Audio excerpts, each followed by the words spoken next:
ದರ್ಶನ್ ಪತ್ನಿ ವಿಜಯಲಕ್ಷ್ಮಿ ಮನೆ ಹತ್ರನೂ ಕೂಡ ಪೊಲೀಸರು ಅಲರ್ಟ್ ಆಗಿದ್ದಾರೆ. ಹೊಸಕೆರೆಹಳ್ಳಿಯ ಪ್ರೆಸ್ಟೀಜ್ ಅಪಾರ್ಟ್ಮೆಂಟ್ ಹತ್ರ ಅಲ್ಲೂ ಕೂಡ ಪೊಲೀಸರು ಪರಿಶೀಲನೆ ನಡೆಸ್ತಾ ಇದ್ದಾರೆ. ಅಲ್ಲೂ ಕೂಡ ಪೊಲೀಸರು ಅಲರ್ಟ್ ಆಗಿದ್ದಾರೆ.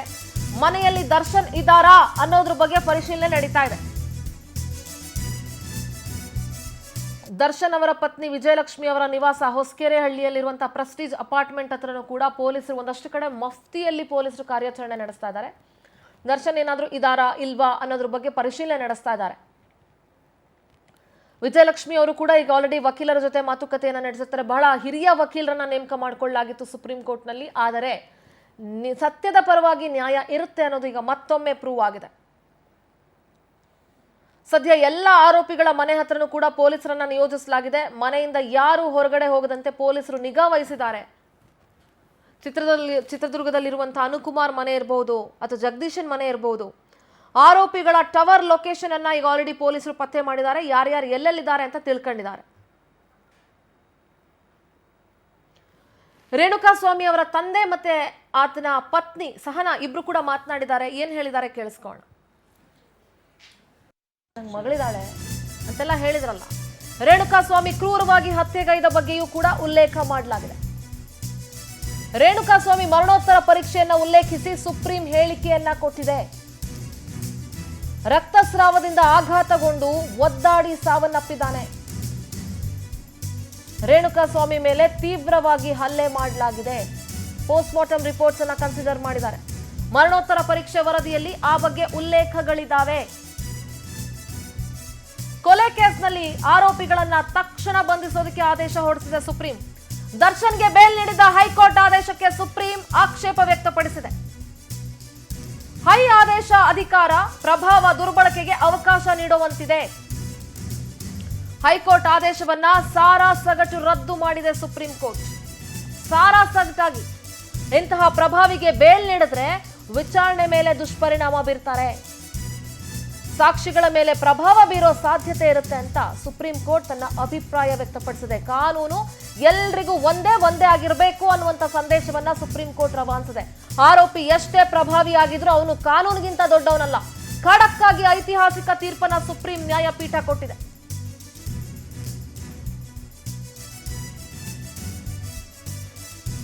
ಹೈಕೋರ್ಟ್ ಆದೇಶ ಅಧಿಕಾರ ಮತ್ತು ಪ್ರಭಾವವನ್ನ ದುರ್ಬಳಕೆಗೆ ಅವಕಾಶ ಮಾಡಿಕೊಡೋ ತರ ಇದೆ. ಇಂತಹ ಪ್ರಭಾವಿಗಳಿಗೆ ಬೇಲ್ ಕೊಟ್ಬಿಟ್ರೆ ವಿಚಾರಣೆ ಮೇಲೆ ದುಷ್ಪರಿಣಾಮ ಬೀರ್ತಾರೆ, ಸಾಕ್ಷಿಗಳ ಮೇಲೆ ದುಷ್ಪರಿಣಾಮ ಬೀರ್ತಾರೆ, ಸಾಕ್ಷಿಗಳನ್ನ ಬೆದರಿಸುವಂತ ಸಾಧ್ಯತೆ ಇರುತ್ತೆ.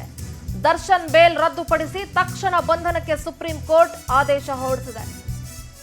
ಆದೇಶ ನೀಡುವ ವೇಳೆ ದರ್ಶನ್ ಜೈಲುವಾಸದ ಬಗ್ಗೆ ಕೂಡ ಉಲ್ಲೇಖ ಮಾಡಲಾಗಿದೆ. ದರ್ಶನ್ಗೆ ಜೈಲಿನಲ್ಲಿ ವಿಐಪಿ ವ್ಯವಸ್ಥೆ ನೀಡಿದ್ರು, ಅದ್ರ ಬಗ್ಗೆ ಕೂಡ ಸುಪ್ರೀಂ ಕೋರ್ಟ್ ಆಕ್ರೋಶ ವ್ಯಕ್ತಪಡಿಸಿದೆ. ಜೈಲಲ್ಲಿ ಕೊಲೆ ಆರೋಪಿಗೆ 5 ಸ್ಟಾರ್ ಆತಿಥ್ಯ ನೀಡಲಾಗಿದೆ. ಮತ್ತೊಮ್ಮೆ ರಾಜಾತಿಥ್ಯ ಕೊಟ್ಟಿದ್ದೇನಾದ್ರೂ ಕಂಡು ಬಂದ್ರೆ ಜೈಲಾಧಿಕಾರಿಯನ್ನ ಸಸ್ಪೆಂಡ್ ಮಾಡಬೇಕಾಗತ್ತೆ. ಜೈಲ್ ಸೂಪರಿಂಟೆಂಡೆಂಟ್ ಸಸ್ಪೆಂಡ್ ಎಚ್ಚರಿಕೆಗೆ ಸುಪ್ರೀಂ ಕೋರ್ಟ್ ಎಚ್ಚರಿಕೆ ಕೊಟ್ಟಿದೆ. ಜೈಲು ಅಧಿಕಾರಿಗಳಿಗೆ ಸಿಬ್ಬಂದಿಗೆ ಸುಪ್ರೀಂ ಕೋರ್ಟ್ ಖಡಕ್ ಸಂದೇಶ ಕೊಟ್ಟಿದೆ. ಇನ್ನೊಂದ್ಸಲ ರಾಜಾತಿಥ್ಯ ಕೊಟ್ಟಿರೋದು ಗೊತ್ತಾದ್ರೆ, ಯಾವ್ದಾದ್ರೂ ಒಂದು ಫೋಟೋ ಹೊರಗಡೆ ಬಂದ್ರೆ, ದರ್ಶನ್ಗೆ ಯಾವ್ದಾದ್ರೂ ವಿಶೇಷ ವ್ಯವಸ್ಥೆ ಕೊಟ್ಟಿದ್ರೆ ಸಸ್ಪೆಂಡ್ ಮಾಡಬೇಕಾಗತ್ತೆ ಅನ್ನೋ ಎಚ್ಚರಿಕೆ ಕೊಟ್ಟಿದೆ. ಜೈಲಿನಲ್ಲಿ ದರ್ಶನ್ಗೆ ಕಾನೂನು ಪ್ರಕಾರ ಏನ್ ಟ್ರೀಟ್ಮೆಂಟ್ ಕೊಡಬೇಕೋ ಅಷ್ಟು ಮಾತ್ರ ಕೊಡಬೇಕು. ನೋಡಿ, ಸುಳ್ಳು ಹೇಳಿ ಜಾಮೀನು ಪಡ್ಕೊಂಡಿದ್ದೆ ದರ್ಶನ್ಗೆ ಮುಳುವಾಗಿ ಹೋಯ್ತು. ವಿಪರೀತ ಬೆನ್ನೋವು, ಕೂರಕ್ಕೆ ಆಗ್ತಾ ಇಲ್ಲ, ನಿಲ್ಲಕ್ಕೆ ಆಗ್ತಾ ಇಲ್ಲ, ಓಡಾಡಕ್ಕೆ ಆಗ್ತಾ ಇಲ್ಲ ಅಂತ ದರ್ಶನ್ ಹೇಳಿದ್ರಲ್ಲ. ಬಳ್ಳಾರಿ ಜೈಲಿನಲ್ಲಿದ್ದಾಗ ಕುಂಡ್ಕೊಂಡು ನಡ್ಕೊಂಡು ಹೈ ಡ್ರಾಮಾ ಮಾಡ್ತಾ ಇದ್ರು. ಆಮೇಲೆ ಎಲ್ಲವೂ ಸರಿ ಹೋಗ್ಬಿಡ್ತು. ನಡೆಯೋದಕ್ಕೂ ಆಗ್ತಾ ಇಲ್ಲ, ಸರ್ಜರಿ ಅಗತ್ಯ ಇದೆ ಅಂತ ಹೇಳಿ ಜಾಮೀನು ಪಡ್ಕೊಂಡಿದ್ರು. 2024 ಅಕ್ಟೋಬರ್ 30ನೇ ತಾರೀಕು ದರ್ಶನ್ಗೆ ಹೈಕೋರ್ಟ್ನಲ್ಲಿ ಬೇಲ್ ಆಗಿತ್ತು. ಮಧ್ಯಂತರ ಜಾಮೀನು ಪಡೆದು ಆಸ್ಪತ್ರೆಗೆ ದಾಖಲಾಗಿದ್ರು ದರ್ಶನ್. ಆದ್ರೆ ಯಾವ ಆಪರೇಷನ್ ಇರಲಿಲ್ಲ, ಏನೂ ಇರಲಿಲ್ಲ. ಸುಳ್ಳು ಹೇಳಿ ಜಾಮೀನು ಪಡ್ಕೊಂಡಿದ್ದು ದರ್ಶನ್ಗೆ ಮುಳುವಾಗಿದೆ. ಸುಪ್ರೀಂ ಜಾಮೀನು ರದ್ದು ಆದೇಶ ಬೆನ್ನಲ್ಲೇ ಖಾಕಿ ಕೂಡ ಅಲರ್ಟ್ ಆಗಿದೆ. ರೇಣುಕಾಸ್ವಾಮಿ ಕೊಲೆ ಕೇಸ್ನ 14ನೇ ಆರೋಪಿ ಪ್ರದೋಷನ ವಶಕ್ಕೆ ಪಡ್ಕೊಂಡಿದೆ ಖಾಕಿ. ಆರೋಪಿ ಪ್ರದೋಷನ ವಶಕ್ಕೆ ಪಡ್ಕೊಂಡಿದ್ದಾರೆ ಪೊಲೀಸರು. ಕೋರ್ಟ್ ಮುಂದೆ ಪೊಲೀಸರು ಪ್ರದೋಷನನ್ನ ಹಾಜರುಪಡಿಸ್ತಾರೆ. ತದನಂತರ ಜೈಲಿಗೆ ಕಳಿಸ್ತಾರೆ. ಇವತ್ತೇ 7 ಆರೋಪಿಗಳನ್ನ ಕೋರ್ಟ್ಗೆ ಹಾಜರುಪಡಿಸುತ್ತೆ ಪೊಲೀಸರ ತಂಡ. ನೋಡಿ, ಪ್ರದೋಷ್ ಈ ಪ್ರಕರಣದ 14ನೇ ಆರೋಪಿ ಪ್ರದೋಷ್ನನ್ನ ಪೊಲೀಸರು ಆಲ್ರೆಡಿ ವಶಕ್ಕೆ ಪಡ್ಕೊಂಡಿದ್ದಾರೆ. ವಶಕ್ಕೆ ಪಡ್ಕೊಂಡು ಇವತ್ತೇ ಜೈಲಿಗೆ ಮ್ಯಾಜಿಸ್ಟ್ರೇಟ್ ಮುಂದೆ ಪ್ರೊಡ್ಯೂಸ್ ಮಾಡಿ ಇವತ್ತೇ ಅವರನ್ನ ಜೈಲಿಗೆ ಕಳಿಸುವಂಥ ಕೆಲಸ ಕೂಡ ಆಗತ್ತೆ. ಆ ಸಾಕ್ಷಿಗಳನ್ನ ಮೊಬೈಲ್ಗಳನ್ನ ಪ್ರದೋಷ್ ನಾಶ ಮಾಡಿದ, ಸಾಕ್ಷಿ ನಾಶ ಮಾಡಿದಂಥ ಆರೋಪ ಕೂಡ ಪ್ರದೋಷ್ ಮೇಲಿದೆ.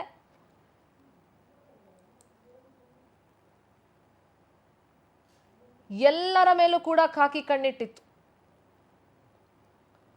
7 ಆರೋಪಿಗಳ ಮೇಲೆ ಖಾಕಿ ಕಣ್ಣಿಟ್ಟಿತ್ತು. ದರ್ಶನ್, ಲಕ್ಷ್ಮಣ್, ಪವಿತ್ರ ಗೌಡ, ಪ್ರದೋಷ್, ನಾಗರಾಜ್, ಅನುಕುಮಾರ್, ಜಗದೀಶ್ ಇವರೆಲ್ಲರ ಲೊಕೇಶನ್ ಟ್ರೇಸ್ ಮಾಡಿತ್ತು. ಎಲ್ಲರ ಮನೆ ಹತ್ರನೂ ಕೂಡ ಪೊಲೀಸರು ಕಣ್ಗಾವಲಿದ್ರು, ಅಲರ್ಟ್ ಆಗಿದ್ರು, ಇವ್ರಿಗೆಲ್ಲೂ ಹೋಗಬಾರ್ದು ಅಂತ. ಗಿರಿನಗರದ ಮನೆಯಿಂದ ಪ್ರದೋಷ್ನ ವಶಕ್ಕೆ ಪಡ್ಕೊಂಡಿದ್ದಾರೆ ಪೊಲೀಸರು. ಇವತ್ತೇ 7 ಆರೋಪಿಗಳನ್ನ ಕೂಡ ಹಾಜರುಪಡಿಸ್ತಾರೆ ಕೋರ್ಟ್ಗೆ. ಸುಪ್ರೀಂ ಆದೇಶದ ಬೆನ್ನಲ್ಲೇ ಪ್ರಕ್ರಿಯೆಯನ್ನ ಪೊಲೀಸರು ಆಲ್ರೆಡಿ ಆರಂಭಿಸಿದ್ದಾರೆ. ಆರೋಪಿಗಳ ಚಲನ ವಲನದ ಮೇಲೆ ನಿಗಾ ಇಟ್ಟಿದ್ದಾರೆ ಪೊಲೀಸರು. ಹಂಗಂತ ಇಷ್ಟು ದಿವಸ ನಿಗಾ ಇಟ್ಟಿರ್ಲಿಲ್ವಾ ಅಂತಲ್ಲ, ಇಷ್ಟು ದಿನಾನೂ ನಿಗಾ ಇಟ್ಟಿದ್ರು, ಈಗ ಹೆಚ್ಚಿನ ನಿಗಾ ಇಡ್ತಾ ಇದ್ದಾರೆ. ಸುಪ್ರೀಂ ಜಾಮೀನು ರದ್ದು ಮಾಡಿದಂತಹ ಆದೇಶ ಕೊಡ್ತಲ್ಲ, ರದ್ದು ಆದೇಶದ ಬೆನ್ನಲ್ಲೇ ಈಗ ಖಾಕಿ ಅಲರ್ಟ್ ಆಗಿದ್ದು ಕೋರ್ಟ್ ಮುಂದೆ ಈ ಆರೋಪಿಗಳನ್ನ ಇವತ್ತೇ ಮ್ಯಾಜಿಸ್ಟ್ರೇಟ್ ಮುಂದೆ ಪ್ರೊಡ್ಯೂಸ್ ಮಾಡ್ತಾರೆ. ಆರೋಪಿ ಪ್ರದೋಷ್ನನ್ನ ಈಗ ಆಲ್ರೆಡಿ ಪೊಲೀಸರು ವಶಕ್ಕೆ ಪಡ್ಕೊಂಡಿದ್ದಾರೆ. ಗಿರಿನಗರದ ಮನೆಯಿಂದ ಪ್ರದೋಷ್ನನ್ನ ಪೊಲೀಸರು ವಶಕ್ಕೆ ಪಡ್ಕೊಂಡಿದ್ದಾರೆ. ಜೂನ್ 9ನೇ ತಾರೀಕು ಸುಮನಹಳ್ಳಿ ರಾಜಕಾಲುವೆ ಹತ್ರ ರೇಣುಕಾಸ್ವಾಮಿ ಶವ ಪತ್ತೆಯಾಗಿತ್ತು. ಈ ಕೊಲೆ ಪ್ರಕರಣವನ್ನ ಮುಚ್ಚಾಕೋದಕ್ಕೆ ಟ್ರೈ ಮಾಡಿದ್ರು, ಹಣವನ್ನ ಬಳಸ್ಕೊಂಡು, ಇವರ ಇನ್ಫ್ಲೂಯೆನ್ಸ್ಗಳನ್ನ ಬಳಸ್ಕೊಂಡು. ಆದ್ರೆ ನ್ಯಾಯ ಅನ್ನೋದು ಒಂದಿದೆ. ನ್ಯಾಯಾಂಗ ವ್ಯವಸ್ಥೆಯ ಮೇಲೆ ಇನ್ನೊಂದಷ್ಟು ನಂಬಿಕೆ ಜಾಸ್ತಿ ಆಗ್ತಾ ಇದೆ. ಅದು ಪ್ರಜ್ವಲ್ ರೇವಣ್ಣ ವಿಚಾರ ಆದಾಗಿಂದ ಇರ್ಬೋದು, ಅಥವಾ ದರ್ಶನ್ ವಿಚಾರದಲ್ಲಾದ್ರೂ ಆಗಿರ್ಬೋದು. ಹಣ ಇರಲಿ, ಅಂತಸ್ತಿರ್ಲಿ, ಅಧಿಕಾರ ಇರಲಿ, ಅಥವಾ ಇನ್ನೊಂದು ಇಮೇಜ್ ಇರಲಿ, ಯಾವುದು ಕೂಡ ಕಾನೂನಿಗಿಂತ ದೊಡ್ಡದಲ್ಲ ಅನ್ನೋದು ಮತ್ತೊಮ್ಮೆ ಪ್ರೂವ್ ಆಗಿದೆ.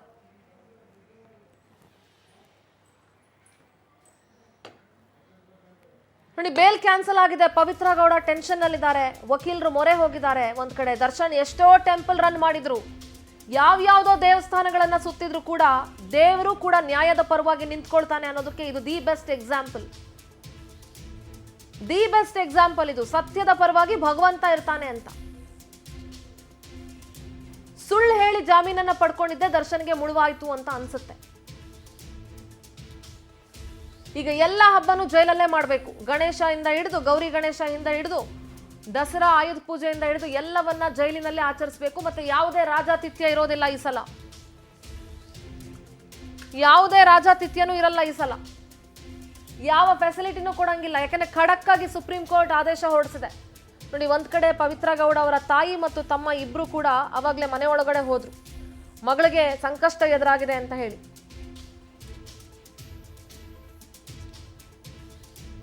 ಲಾನಲ್ಲಿ ಕುತ್ಕೊಂಡು ಇನ್ನೊಂದ್ಸಲಿ ಸಿಗರೇಟ್ ಸೇದಂಗಿಲ್ಲ. ಯಾವ ಫೋಟೋಗಳು, ಒಂದು ಫೋಟೋ ಹೊರಗಡೆ ಬಂದ್ರು, ಅಂಥದ್ದೇನಾದ್ರೂ ವಿಚಾರ ಹೊರಗಡೆ ಬಂದ್ರು ಅಲ್ಲಿನ ಜೈಲಾಧಿಕಾರಿ ಅಥವಾ ಸೂಪರಿಂಟೆಂಡೆಂಟ್ ಅನ್ನ ಸಸ್ಪೆಂಡ್ ಮಾಡಬೇಕಾಗುತ್ತೆ ಅಂತ ಸುಪ್ರೀಂ ಕೋರ್ಟ್ ಎಚ್ಚರಿಕೆ ಕೊಟ್ಟಿದೆ. I don't think so supreme ಕೋರ್ಟ್ನ ಹೇಳಿಕೆ ಅಥವಾ ಆದೇಶವನ್ನ ಮೀರಿ ಜೈಲಿನಲ್ಲಿ ಅಧಿಕಾರಿಗಳು ವರ್ತಿಸ್ತಾರೆ ಅಂತ ಹೇಳಿ.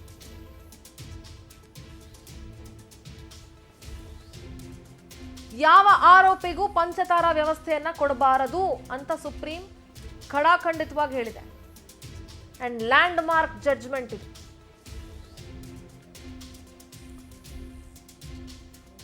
ಇವತ್ತು ಸಂಜೆ 4:30 ಸಂದರ್ಭಕ್ಕೆ ಬೆಂಗಳೂರನ್ನ ದರ್ಶನ್ ತಲುಪ್ತಾರೆ.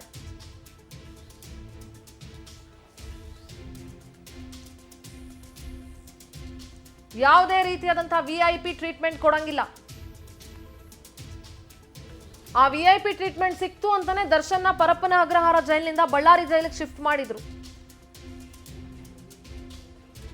ಅಂಡ್ ಈಗೇನ್ ಗೊತ್ತಾ, ಆವತ್ತು ದರ್ಶನ್ ಪ್ರಕರಣದಲ್ಲಿ ತನಿಖೆ ನಡೆಸಬೇಕು, ದರ್ಶನ್ನ ಅರೆಸ್ಟ್ ಮಾಡಲೇಬೇಕು ಅಂತ ಕಠಿಣ ನಿರ್ಧಾರ ತೆಗೆದುಕೊಂಡ್ರಲ್ಲ ಅವತ್ತಿನ ಬೆಂಗಳೂರಿನ ಕಮಿಷನರ್ ಬಿ ದಯಾನಂದ್, ಇವತ್ತು ಅವರು ಕಾರಾಗೃಹದ ADGP ಆಗಿದ್ದಾರೆ.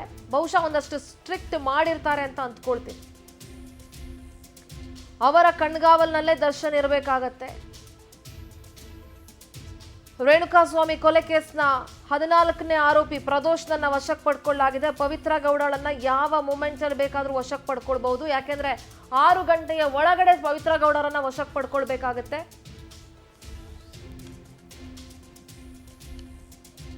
ಮ್ಯಾಜಿಸ್ಟ್ರೇಟ್ ಮುಂದೆ ಪ್ರೊಡ್ಯೂಸ್ ಮಾಡ್ತಾರೆ. ಮತ್ತೆ ಮೆಡಿಕಲ್ ಚೆಕಪ್ ಅದೆಲ್ಲವೂ ಕೂಡ ಪ್ರೊಸೀಜರ್ ಏನೇನಿದೆ ಅದೆಲ್ಲವೂ ಮುಗಿಸ್ತಾರೆ.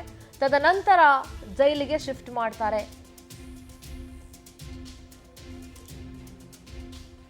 ರೇಣುಕಾಸ್ವಾಮಿ ಪ್ರಕರಣದಲ್ಲಿ ಮಹತ್ವದ ತೀರ್ಪನ್ನು ಸುಪ್ರೀಂ ಕೋರ್ಟ್ ಕೊಟ್ಟಿದೆ.